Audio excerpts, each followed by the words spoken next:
చల్లగా చల్లగా పాడుతా తీయగా చల్లగా. జాహ్నవి మన ముందరికి వస్తుంది, ఆశీర్వదించండి చప్పట్లతో.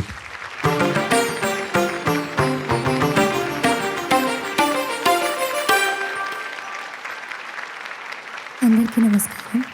జాహ్నవి ఎంపిక చేసుకున్న పాట రచన నారాయణ రెడ్డి గారు, సంగీతం రమేష్ నాయుడు గారు, గానం ఎల్లారీశ్వరి గారు.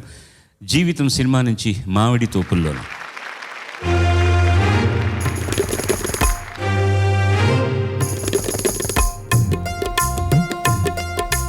మామిడి తోపుల్లోన మా పటేల మాటేసి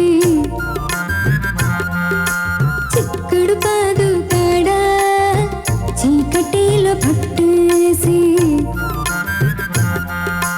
మామిడి తోపుల్లోన మా పటేల మాటేసి చిక్కుడు పాదు కాడ చీకటిలో పట్టేసి చెప్పలేని రుచులెన్నో చిటికలోన చూపించి చెప్పలేని రుచులెన్నో చిటికలోన చూపించి చూపించి మోయ చేసి పోతివిరో నాగులు మాట మరిచిపోతివిరో నాగులు. పూలమో పూలమో పూలమో నాయనో పూలమో నాయనో పూలమో నాయనో పూలమో నాయనో.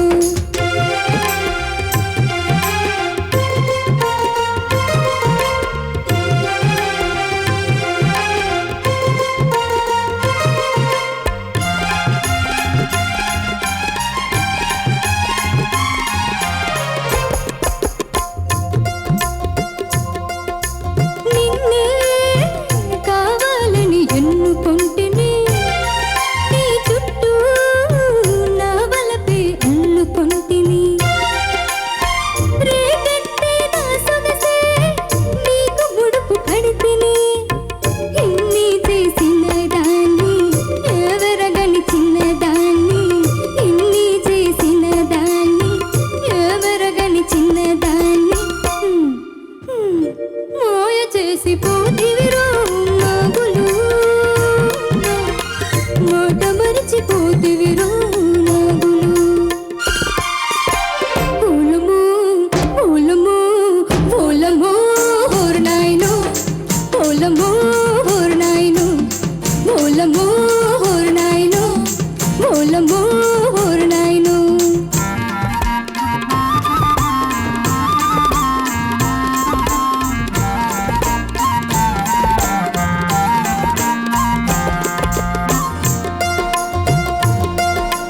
నట్టింట ఒంటరిగా కాచుకొంటిని నడిరాత్రి ఉసురుసురంటూ వేచి ఉంటిని ఆకు చప్పుడైనా నీ అడుగులే అనుకొంటిని నిన్నే నమ్మిన దాన్ని నీకే నచ్చిన దాన్ని నిన్నే నమ్మిన దాన్ని నీకే నచ్చిన దాన్ని కాదు మరి మోయ చేసి పోతివిరో నాగులు మాట మరిచిపోతివిరో నాగులు. పూలమో పూలమో పూలమో నాయనో పూలమో నాయనో పూలమో నాయనో పూలమో నాయనో. చాలా బాగా పాడారు. ధన్యవాదాలు సార్. దీంట్లో మొట్టమొదటిగా మేము మా కవి కులం నుంచి మొదలు పెట్టాలి కాబట్టి సి నారాయణ రెడ్డి గారు రాసిన నడక పాటలో ఆయన తనదైన శైలిలో పడికట్టు పదాలతో కొంచెం మడికట్టుకొని రాసినట్టుంది ఈ పాట. అందమైన ఒక కన్నెపిల్ల మనసుని తన అక్షరాలతో అచ్చుగుద్దినట్టు చక్కగా రాసిన పాట ఇది. రమేష్ నాయుడు గారు అద్భుతమైన సంగీత దర్శకులు. ఇలాంటి నడకున్న పాట చాలా అరుదుగా ఉంటుందేమో అని నాకైతే అనిపించింది.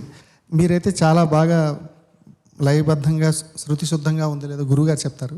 నా చెవులకి మాత్రం ఇంపుగా ఉంది. Thank you. ధన్యవాదాలు సార్. ఈ నడక అన్నారు చూసారా, చాలా వ్యత్యాసంగా ఉంది అని. దానికి కారణం రమేష్ నాయుడు గారు. ఈయన చతురస్రానికి రాసినా కూడా దాన్ని ఆయన అల్లుకున్న పద్ధతి నాయుడు గారు. ఎందుకంటే పాట రాసిన తర్వాత ఎప్పుడు కంపోజ్ చేసేవారు. ఎక్కడ మజా పెట్టారంటే మాయ చేసి పోతివిరో నాగులు ఓలమో ఓలమో ఓలమో ఓరి అక్కడ ఉంది మజా అంతా పాటలో. ఆయన రాసింది మాట మరిచిపోతివిరా నాగులు ఓలమ్మో ఓలమ్మో ఓలమ్మో ఓరి నాయన. దాన్ని ఆయన తీసుకున్నటువంటి పద్ధతి ఎప్పుడు పాటను చాలా వింతగా చూసేవాడు ఆయన సాహిత్యంగానే. ఎందుకంటే సాహిత్యం గురించి ఎప్పుడు ఆయన ఇది ఇక్కడ ఇలా మార్చండి ఇలా ఏమి చెప్పేవాడు కాదు. దాన్ని మామూలుగా ట్యూన్ చేస్తూ ఇది మామూలుగా ఉంది కదా ఇలా ఉండకూడదు అని చెప్పి మళ్ళీ వ్యత్యాసంగా చేయడానికి ప్రయత్నం చేసే వ్యక్తి. దానివల్ల ప్రతి పాటలో కూడా ఒక కొత్తదనం వస్తూ ఉండేది.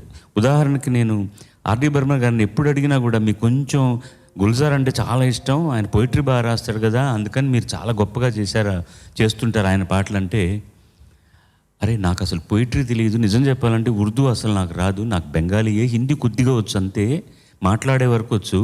కానీ ఆయన రాసింది ఏ మీటర్లోనూ ఉండదు యాక్చువల్గా, దాన్ని ఒక మీటర్లో పెట్టేటప్పటికి దానికి ఒక కొత్తదనం వస్తుందనేవారు. అలాగా మీటర్లో ఉన్న పాటను కూడా కొత్తదనానికి తీసుకురావడానికి చాలా తాపత్రయపడే వ్యక్తి రమేష్ నాయుడు గారు. ఈశ్వర్ గురించి చెప్పేది ఉంది, ఇలాంటి పాటలు వస్తే అదరహో అంతే, ఇంక చెప్పడానికి వీల్లేదు. అమ్మా నువ్వు కూడా బెదరక అదరహోనే ఇవ్వాళ, అంత బాగా పాడావు. You know the best part in you, చాలా ఎంజాయ్ చేస్తూ పాడుతున్నావు పాటని, చాలా కరెక్ట్గా మొహమాటం లేకుండా మాయ చేసి ఎక్స్ప్రెషన్లు అన్నీ కూడా ఎలా మా అక్కయ్య అట్లాగే చేస్తుంది. మా మైక్ ముందర చూడాలి, అసలు 2 మైకులు ఉంటే నేను కొంచెం దూరంగా పెట్టుకుంటారు ఎప్పుడు మేల్ సింగర్స్. ఆవిడ చెయ్యి విదిలించే పద్ధతిలో మొహాలు పగిలిపోయే అవకాశం కూడా ఉందన్నమాట. First class. God bless you. ధన్యవాదాలు. Thank you.